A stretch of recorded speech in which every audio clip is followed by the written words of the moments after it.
Boogity, boogity, boogity. Let's go racing, boys. My name's Eric Pate. Welcome back to another episode of Let's Talk Racing with Eric Pate. Now, before we get things going today, yes, we are missing two topics. We are missing two topics this week. Why? Well, because I went ahead and did that last week. That is the last podcast I did while I had time last week, which was on Tuesday, and I normally don't record on Tuesdays, but Tuesday of last week was the only available day I had, and I just quickly ran through the finishing results on the NASCAR website, as y'all saw, and then we just went to YouTube, and I showed you guys the controversy of the week, so that's why I don't have it this week, those two things this week, because we talked about it last week. We're still on the Olympic break. The Olympic break ends on this Saturday, actually. We're going to take a look at the points for each of the three series. Today, I chose to start off with the Xfinity Series points just because it's not complicated quite yet for them. It is going to get complicated, I think, when we get closer to their playoffs. We're not going to talk about their scenarios quite yet. I would say probably after Michigan, we'll talk about their scenarios on the playoffs between Michigan and Daytona. That's probably when we're going to get into it, or maybe between Daytona and Darlington. And then we're going to take a look at the option tires, because I should have done this between Darlington and North Wilkesboro. But I knew nothing about the option tire. That's if I found out what the option tire was between Darlington and North Wilkesboro. The problem was, I didn't even know that we were going to do an option tire until the night of the race. I literally found out, when I had a pre-race show on, that, hey, they're debuting a new type of tire tonight. And I'm like, wait, what? We're going to be looking, just for the hell of this video, I just decided to do a quick run-through of all three tires just for the hell of this video. Weather is not going to be a problem in Richmond, but I still feel like, hey, we should go ahead and talk about it. Even though we had talked about the wet weather tire quite a lot in the last couple podcasts. And then my picks for the Richmond race. Also, before we get things started, there's a guy that's probably going to be on the show before too long. I'm just trying to figure out which week might be the best. He keeps asking me if he can be on. I told him I just got to figure out when it might be a good time. And I'm thinking between Darlington and Atlanta, just because that's when the playoffs starts. And I am going to give a quick run-through of the playoffs next week, how they work, because one of the things we're going to be looking at today is that one of the series, this is their last race before the playoffs. It is not Xfinity, it is not Cup, it is the Truck Series.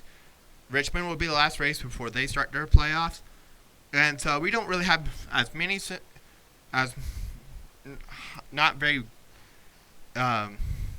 easier scenarios to describe in the truck side of things, since, like I just mentioned, this is their last race. So I'm going to give a quick rundown of that, and then we're going to make our truck playoff bracket. I'm either thinking about doing two separate podcasts the next week, or because I could just do a 10-minute video just based off of the Truck Series playoffs. Definitely when the Cup Series playoffs is decided, definitely that would be a separate podcast. And I think that's probably going to be the one we're going to have a good friend of mine on the show. Well, by a good friend, I mean he's my boss, but he has asked me if he can be on the podcast, and I said I need to work something out. So expect Corbin Hedgeland to be on the podcast within the next month. We're probably going to do between Darlington and Atlanta. So please expect my boss to be on this podcast in about a month. All right, let's take a look at the points. So, just because it's not quite time yet to describe some possible...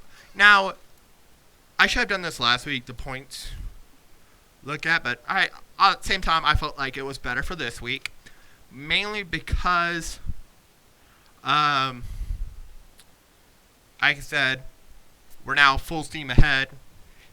Most people need to go ahead and do full steam ahead to the playoffs, because it's full steam ahead, guys. We're full ahead. Don't expect another off week between now and by the time November 10th hits. No more NASCAR off week. Well, once. Here we go. Jug Series is still going to have their off weeks every once in a while. And Xfinity's off this week. But next week, we're going to, starting this week, definitely on the Cup side, we're full steam ahead. Anyway, Xfinity playoffs first. Well, Shane Van Gisbergen is leading in this category. Now, if we're looking at points, it's Cole Custer. But we don't care about points. We care about the playoff picture right now. And he got his wins at the Chicago, in Portland, Sonoma, and the Chicago streets. Austin Hill with wins at Daytona and Atlanta. Chandler Smith at Phoenix and Richmond. St. Mary, Texas, and Iowa. Cole Custer. We're going to stop for a second. I literally said, I think between Chicago and Pocono, that if Cole Custer does not get in the playoffs with a win, he's going to get in the playoffs. He's going to get in the playoffs with points.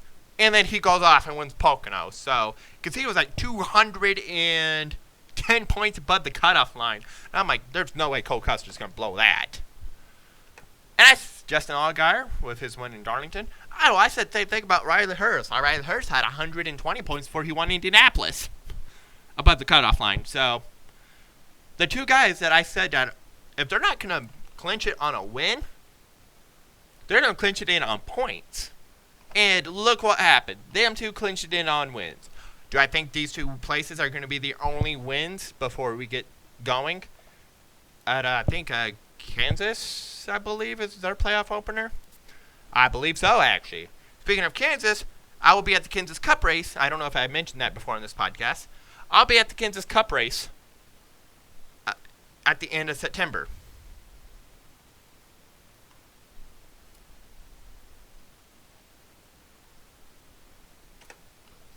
And Jesse Love got it done in Talladega.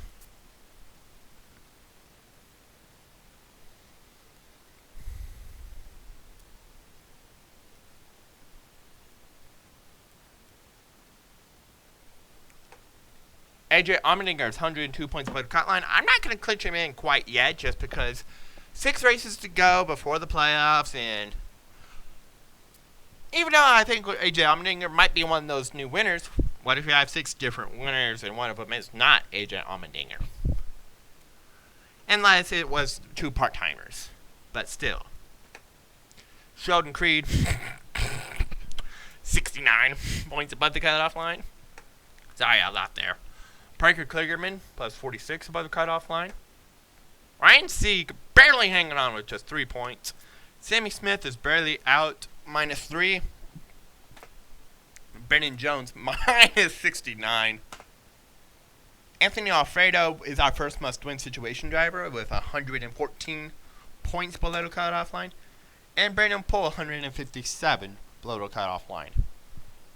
We're not going to look at their scenarios today, like I mentioned. We're not going to look at their scenarios today. We're probably going to look at them probably between Michigan and Daytona. Is roughly where we're going to start looking at possible scenarios. I want to see how the next 2 weeks plays out. So either between Michigan and or Daytona and Darlington.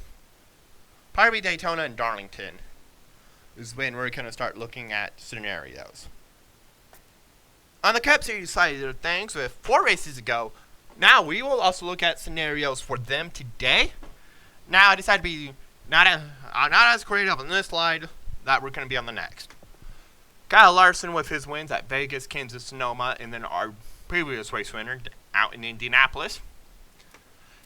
Denny Hamlin at Bristol, Richmond, and Dover. William Byron, our Daytona 500 winner, Coda and Martinsville. Christopher Bell at Phoenix, Coach 600 in New Hampshire. Ryan Blaney at Iowa and Pocono. Chase Elliott at Texas. Tyler Reddick at Talladega. Brad Keselowski at Darlington. Alex Bowman in Chicago. Joey Logano at Nashville. Daniel Suarez in Atlanta. Austin Cindric got Worldwide Technology. Martin Truex is at 108 points above the cutoff line. We're going to talk about him in just a few moments. Along with Ty Gibbs at plus 42. Ty Gibbs, Martin Truex, Chris Buescher at plus 17, and Ross Chastain, Bubba Wallace, and Chase Briscoe. We're going to talk about those 6 on the very next slide. Chris Buescher plus 17, Ross Chastain plus 7, Bubba Wallace minus 7, Chase Briscoe minus 83, Kyle Busch minus 112, Todd Gilliland minus 118. Like I said, every name you don't see bolded here, we're going to talk about here in just a couple in less than 30 seconds. Actually, it's actually the very next slide. Let's see why we're going to talk about them. So let's talk about our Cup Series playoff scenarios. Ah, dang it! Meant to put by paragraph. So Truex can clinch a spot on a win or no new winner at Richmond. So that's the way Truex sits in. Gibbs clinch a spot on a win or no new winner at Michigan or Richmond. Chris Buescher just needs a good point save, I would say, for the next few races, and I think he should be good. Or he can get a win. Chastain needs a good day on Sunday or next Sunday, or he can get a win. Same, Bubba win, or he needs to finish 7 spots in front of Chastain, or 8. But Chase Briscoe down, we pretty much have to say they have to win. I mean, if we go back to the previous slide just for a second here, we could. I didn't put him as must win yet. I think he can probably make that up with 3 races to go. If he just gets like an average of 21 points a race over Chastain. But I don't see that happening. So we can pretty much just go ahead and say that everyone Briscoe down pretty much has to win to get into the playoffs. Taking a look at the Truck Series playoff picture. With 1 to go. Corey Heim with his wins at Coda, Kansas, North Wilkes-Barre, Worldwide Technology in Pocono. Christian Eckes at Bristol, Martinsville, Nashville. Nick Sanchez, Daytona and Charlotte. Ty Majeski, Indianapolis Raceway Park. Rajah Caruth in Las Vegas. Tyler Ankrum is plus 83. I mean, with 1 race to go, that's pretty much going to put him in the playoffs. Grant Finger, plus 77. 1 race to go. Pretty much going to put him in the playoffs. Tyler Gray. Now, I debated or not if I should keep him unbolded or keep him bolded. I'm just going to go ahead and bold him, because we'll talk about why I kept him unbolded. I thought about keeping him unbolded in just a second, but Ben Rhodes is plus 22 points. He's pretty much in the same situation as Tyler Gray. Tanner Gray is plus 5. Daniel Dye is the first driver out, minus 5. Zero Fusion's minus 16, second driver out. Matt Crafton is minus 43, pretty much has to win Richmond. And Chase Purdy, minus 44. Let's look at their scenarios. Okay, I didn't mess up this time. So really, in order for Tyler Gray to make the playoffs, I think he can make the playoffs if he can get 2 stage points over Daniel Dye after stage 1. That's pretty much all he has to do, is just be 2 positions ahead of Daniel Dye after the first stage in Richmond. That's going to clinch him into the playoffs. But otherwise than that, I can go ahead and say Tyler Gray is pretty much making the playoffs. Ben Rhodes, I think he can get in with a top 20. I would say that he can also get in with a win. I think he's going to try to go for that win. But our defending champion of the Truck Series, I think he's going to try to get a top 20. No, it's going to try to go for a win. Tanner Gray just needs 5 positions over Daniel Dye, or he can win. Daniel Dye is 6 positions ahead Tanner Gray, or a win. Zero Fusion wins or needs a top 10. Crafton and Down pretty much has to win. So, education time. It's time to learn about the 3 different types of tires in NASCAR. You can see a good photo here, but we will get a better shot of all 3 tires in just a second. On back-to-back slides, we'll look at all 3 tires. So, we have the prime tire, which is the top one, where my cursor is. Middle tire is an option tire, and the wet weather tire. Now, I thought about putting weather tire on here, but It's still going to be on the slide. I just didn't put it in the title, and I felt a little lazy. So what is the option tire? So it's a softer option tire with a more short-term grip. I mean, I think this is a good idea for an end of a race or an end of a stage type thing. But if you're coming in for the last pit stop of the day. Imagine you're coming in for the last pit stop of the day, and the field window is roughly about 100 laps at Richmond. Actually, I don't know, but it's somewhere around there. Okay. I would still go with the prime tire. Now, if we're within the last, 20 laps in this last pit stop of the day, I would go with the option tire. An option tire seems to make the car go a little faster for a short term, but only for a short term versus the prime tire, which we'll talk more about the prime tire in a second. So, if you want to, I'm going to include a link in the description below where we saw both the prime tire and the option tire being used. It's going to be the All-Star race from earlier this year. And the option tire will have the red sidewall lettering, as we can see in the middle of this photo where my cursor is. Actually, just look where my cursor is. Alright. The prime tire. It provides a little bit more lasting with potential of less grips and it's harder compound. Now, the prime tire is a tire that we've been using every single week, roughly, in the NASCAR Cup Series, or Xfinity Series, or Truck Series. We've been using the prime tire. We use the prime tire every single race. Every single race, we use the prime tire. Okay? So, I don't really need to go into great detail here of what is the prime tire. Because, like I just said, we use it every single race that we will have. We start every single race on the prime tire. We will use the prime tire in every single race. So, we don't really need to go into detail of what is the prime tire. Because like I said, we use it every week. And, well, like I mentioned, my carries a traditional yellow. Sometimes I've seen them like with the white lettering for some reason, but it's for like a special event. Example, the remembrance race we do every year on Memorial Day, the Coca-Cola 600, one of my personal favorite races.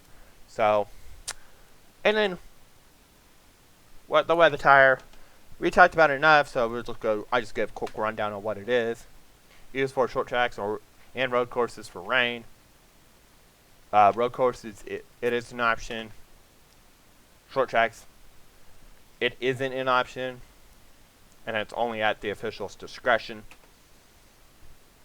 And it has a white lettering. Next two sides, we'll take a look at all three. So this is just a front view, like a better front view of all three. So you can see here. So like I said, we can kind of see like it's kind of smooth. I have not touched a prime tire or a actually yes I had, but it was a simulation type deal. I don't know if it's a real tire or not they have at the NASCAR Hall of Fame in Charlotte, North Carolina. I've been there twice, and both times I did the pit stop challenge. And I would say like the side is smooth. We're gonna look at a better angle here in just a couple minutes here. And it's kind of smooth on both sides, on the top on both of these tires. And you're changing roughly the same. Now you can see on the weather tire, it's a lot like the tires that's on my car, your mom's car, my mom's car, my brother's car, my stepdad's car, my dad's car, my boss's car. Pretty much, you see this tire all the time, is what I'm saying. Like, you see this tire every single day, this type of tire. Every single day, you see this tire. You see on your car, you see about 1,000 of those. You might not be realizing because you don't pay attention to it. But every time you walk by a car, you see 4 of these tires on that car, more than likely, where my cursor is. Well, not with just a single lug nut, but I'm talking about the tread-wise. Tread-wise, I think is what the word I'm looking for is tread. You can see that it's kind of bumpy. here's a better angle of what I was just talking about. You can see these two sides here. You can see that this is really smooth on the sides, but on the option and prime, but it's really bumpy. And now apparently on the wet weather, and like I said, wet weather tires is on everyday vehicles, unlike these tires. And I was told these tires will work more for short run. This tire is more of a long distance. Like I said, I'm going to include the link in the description below to the All-Star race from this year, because we see both of these tires in action. I would like to see a race. Now, so then I can actually see which tire is better. I would like to watch a race. Now, I hope it rains in Bristol, but not bad enough to where we have to race on Sunday, because Bristol's a night race. I still want the night race at Bristol. I would like it to rain enough in Bristol to where we have to use the wet weather tire. So I'm pretty sure they're gonna allow the option tire to be used. And I would like to see all three of these. Really, what I'm saying, the reason why I'm hoping it rains in Bristol is because I want to see all three of these tires in use. I'd like to see one race, all three of these tires in use. I've only seen either these two been used, which were the All-Star race, or this one and this one be used, which were the Chicago Street Course race we had not too long ago, New Hampshire, Richmond. I'm swearing I'm forgetting one. So yeah. Now, let's talk about my picks for the Richmond version of the Cookout 400. Yes, we already had a race called the Cookout 400 this year, and it was at Martinsville. That's why I'm calling this one the Richmond version of it.